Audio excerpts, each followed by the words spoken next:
믿거나 말거나 미스테리한 괴담들. 첫 번째 괴담. 아일랜드에 사는 크리스라는 남자는 자신이 죄수로 나오는 악몽에 시달렸다. 정신과 의사에게 상담도 받았지만 악몽은 계속 그를 괴롭혔다. 헌데 이 남자는 실제로 조지라는 이름의 죄수였고 크리스라는 건 꿈속의 그였다. 조지는 감옥에서 명을 다할 때까지 자신이 크리스라고 믿었다. 당신은 지금 정말로 깨어있는 겁니까? 두 번째 괴담. 1992년 로스앤젤레스에서 어떤 남자가 정신병원으로 옮겨졌다. 남자의 말은 이러했다. 어젯밤 편의점에 갔더니 새빨간 감시 카메라가 있었다. 색이 특이했기에 신경이 쓰였는데 그 뒤에 간 빨래방이나 공중전화에서도 그것을 보았다. 그리고 자기 집 현관에서도 그걸 본 뒤 기절했다고 한다. 그 후 남자는 알 수 없는 이유로 쇼크살을 했다. 다만 얼굴은 천정을 향한 채 무언가를 무서워했던 것 같다고 한다. 세 번째 괴담. 일본인 카메라맨이 러시아의 노보크즈네츠크에 있는 호텔에 투숙했을 때 이야기이다. 그는 창문 밖으로 보이는 아름다운 호수를 촬영하기 위해 거기에 묵고 있었는데 2월의 차가운 날씨 속에 호수에서 헤엄치는 청년을 렌즈의 너머로 발견했다. 좋은 기사차라고 생각해서 카메라맨은 호텔에서 나와 그곳을 향했지만 호수 어디에도 사람의 모습을 볼 수 없었고 호수는 두꺼운 얼음으로 덮여 있었다. 네 번째 괴담. 그리스 서부의 현지인들에게 밑이 없는 연못이라 불리는 곳이 있다. 정부 조사원이 조사를 하기 위해 보트에서 와이어를 풀어넣어 계측했지만 와이어가 100m를 넘어가는 시점에서도 바닥을 알 수 없었다. 그때 와이어가 강하게 아래로 끌려 내려가는 바람에 보트가 파손되었다. 결국 정부는 위험하다 판단해 연못을 매립할 것을 결정한다. 트럭으로 흙을 부어넣자 연못은 매우 쉽게 메워졌고 지금은 땅을 제 아무리 깊게 파도 흙만 나올 뿐이라고 한다. 다섯 번째 괴담. 1812년 이탈리아에 사는 알로드라는 남자가 자신이 돈을 내서 100권 정도 책을 출판했다. 그는 가까운 서점에서 50권 정도를 맡기고 나머지는 자신이 보관했다. 하나 출판한 지 일주일 뒤 그의 집이 화재로 불타는 바람에 책은 소실되었다. 책을 쓴 사람도 아울러 사망했다. 게다가 서점에 있던 책도 벌레가 끼어서 손상돼 버렸다. 현재 그 책의 완본은 한 권도 존재하지 않는다. 그 책의 제목은 기적을 일으키는 방법이다. 여섯 번째 괴담.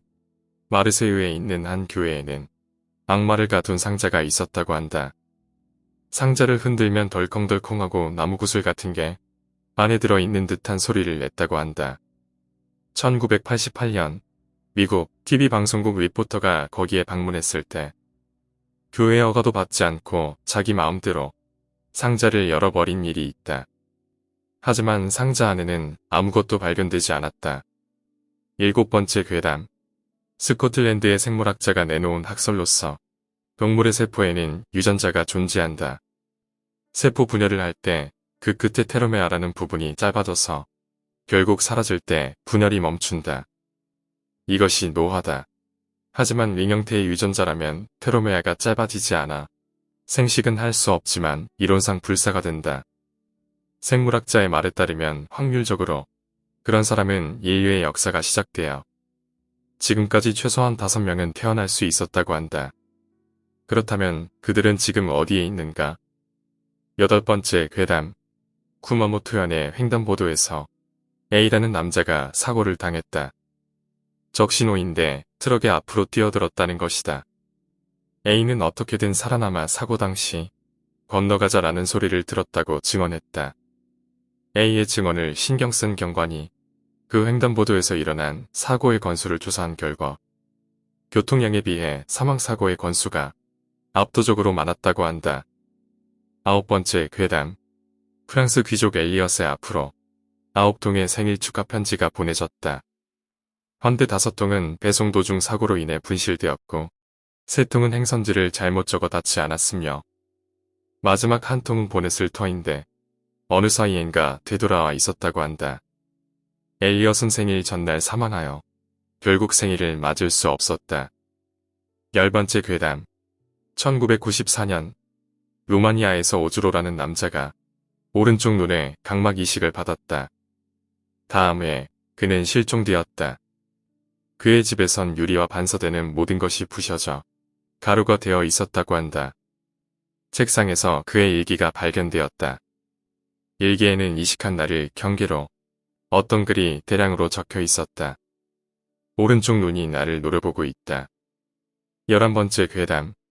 1963년 부에노스아이레스로 기항한 여객선의 화물실에서 소유자 불명의 짐이 발견되었던 적이 있다. 낡은 트렁크인데 네임태그에는 엘버트 윈드너라는 서명이 있었지만 승객 중에는 그와 같은 이름의 인물은 없었다. 그 후에 조사에서 당시 화물실은 객실이었던 것과 1943년에 항해 중 엘버트 윈드너란 인물이 행방불명이 되었던 것을 알아냈지만 어째서 짐이 20년간이나 발견되지 않았는지는 수수께끼로 남아있다. 12번째 괴담. 홍콩의 한 모퉁이에 올려다보는 사람들이라 불리는 일련의 조각상이 있다. 하늘로 눈을 돌리고 있는 인물상이 몇 개인가가 배치되어 있을 뿐이지만 한결같이 무표정해서 현지에서는 별로 인기가 없다. 조각상의 부근은 투신 자살이 많은 지역으로서도 알려져 있는데 자살자가 뛰어내리는 곳은 정해져 있는 각각의 조각상의 시선이 쏠리는 빌딩의 옥상에서부터인 것이 알려져 있다고 한다. 13번째 괴담. 스기나 미구의 어느 곳에는 신축인데도 수개월밖에 사람이 살지 않는 방이 있다고 한다.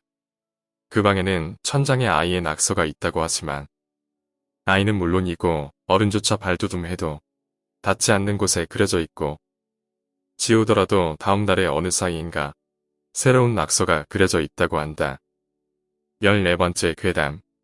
2003년 서인도 사막지대의 공사 현장에서 있을 수 없는 것이 발견되었다. 전체 길이가 12m를 넘는 거인의 전신 골격으로 군대까지 출동하는 소동이 되었다. 조사의 결과 탈심계 화합물로 된 인위적인 골격 모형인 것이 판명되었다고 한다. 하지만 도대체 누가 이런 것을 제작하여 지하 20m의 깊이에 묻었는지는 수수께끼로 남아있다. 15번째 괴담. 이탈리아의 피에몬테에 있는 타베르나 식당에 한 마리의 고양이가 간판 아가씨로서 일하고 있다. 평범한 검은 고양이로 청록색의 눈동자가 사랑스러운 얌전한 고양이다. 그러나 거리의 노인의 말에 의하면 그 노인이 작은 아이였을 때부터 그 고양이는 변함없이 간판 아가씨를 하고 있었다는 것이었다. 이 아이는 가게의 수호신이야. 가게 주인을 시작해 고양이의 신원을 알려고 하는 이는 이 거리에는 없다. 16번째 괴담. 1885년 2월 9일 영국의 대본에서 160m나 되는 기묘한 짐승의 발자국이 발견되었다. 작은 구멍을 지나거나 들판에서 갑자기 끊어져 있다거나 의심스러운 점이 많았다. 발굽을 가진 두 발 달린 동물로 추정되어 현지의 인간은 악마가 아닐까 무서워했다. 동물이 지나간 듯한 수풀을 개에게 수색하게 하려고 했으나 모두 겁을 먹고 도망가 버렸다고 한다. 17번째 괴담. 독일의 어느 정육점에서는 많은 고기가 창고에서 사라지는 일이 종종 일어난다고 한다. 어느 밤 책임감이 강한 수습사원이 주인이 말렸는데도 듣지 않고 창고 안에서 망을 보았다. 다음 날 아침 수습사원이 피투성이가 된 채 정신이 나간 것처럼 꼼짝 못하고 있는 것이 발견되었다. 발견한 주인에 의하면 그는 작은 배수구를 응시하고 있었다고 한다. 자신의 혀를 움켜쥐고 말이다. 18번째 괴담. 1960년 1월 23일 미국 해군의 협력을 얻어 피카르가 개발한 잠수정 트리에스테 이후에 윌시드위와 피카르의 아들 자크가 탑승했다. 마리아나 해구의 내부를 목표로 하고 11,521m라고 하는 인류가 도달한 것 중에서도 최심 기록 달성에 성공했다. 다만 이 심도에 대해서는 신빙성이 적다고 여겨져 후에 1910m로 수정되었다고 한다. 신빙성이 적어지게 된 것은 계기가 가진 정밀성의 문제외에 두 사람이 해구의 밑바닥에서 보았다고 증언한 아이 정도 되는 인간의 모습이 원인일 것이다. 19번째 괴담. 1951년 영국의 다트무어의 목장에서 목이 절단되어 죽어있는 양이 몇 마리 발견되었다. 주위 지면의 흔적으로 상당한 크기에 어떤 날카로운 것이 고공으로부터 떨어져 양에게 직격해 머리 부분을 잘라낸 것 같다고 판단되었다. 일설에서는 얼음덩어리가 아닐까라고 말해지고 있지만 그것 역시 추측의 하나에 지나지 않는다고 한다. 20번째 괴담. 필리핀 선적의 대형 화물선 시카이트호는 항상 일손이 부족한 배로서 유명했다. 결혼이 나오면 도중에 들르는 항구에서 통상 2배 이상의 임금을 제시하고 모집한다. 매력적인 금액에 이끌려 승선한 선원에게 선장은 반드시 이렇게 충고한다고 한다. 세탁실의 구석에 있는 검은 그림자에는 다가가지 마. 저것의 권유에 응하거나 하게 되면 또 다음 항구에서 선원을 보충하지 않으면 안 되니까. 21번째 괴담. 1952년 버뮤다 해역에서 소식이 끊어진 일본의 어선 쿠로이메가 해역을 벗어난 곳에서 떠다니고 있는 것이 발견되었다. 타고 있던 10명의 승무원은 한 명도 없었고 단지에 항해 일지만이 남아 있었는데 거기에는 해역에서의 상황이 극명하게 기록되어 있었다. 해역에 들어가니 자기장이 흐트러져 나침반이 쓸모없게 되어 선장은 결단했다. 선원 중 한 명을 바다의 신에게 산 제물로 바치려고 한다. 한 명씩 없어지게 되고 마지막 페이지에는 선장이 자신을 제물로 하려는 것을 결심하면서 끝나 있었다. 22번째 괴담. 1961년 내셔널 지오그래픽은 수만 개의 무덤이 있는 로마인의 집단지하 묘지를 촬영해 다큐멘터리로 방영했다. 그러나 어느 시청자가 벽의 구석에 놓여있는 검은색의 작은 수레바퀴의 장식물이 계속 회전하고 있는데 저것이 무엇이냐는 투고가 있었다. 영상을 분석해보니 그 수레바퀴에는 영원히 움직이는 것이라는 라틴어가 새겨져 있었다.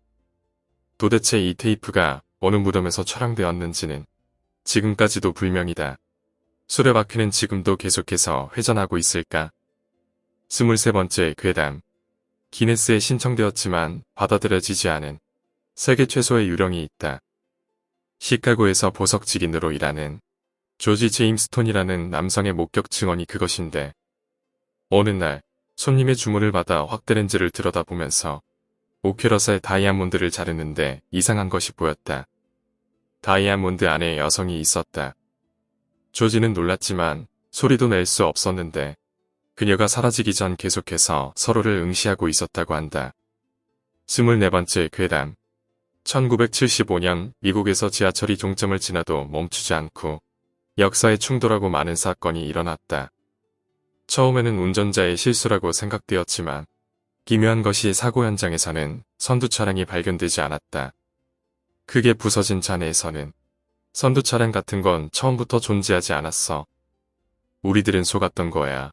라고 쓰인 승객의 것이라 생각되는 메모장만이 발견되었다. 그 선두 차량과 그것에 타고 있었을 것이 분명한 승객들은 현재까지도 발견되지 않았다. 오늘 이야기는 여기까지입니다. 오늘 이야기가 재미있으셨다면 구독과 좋아요, 댓글 부탁드립니다. 댓글은 저에게 큰 힘이 됩니다. 감사합니다.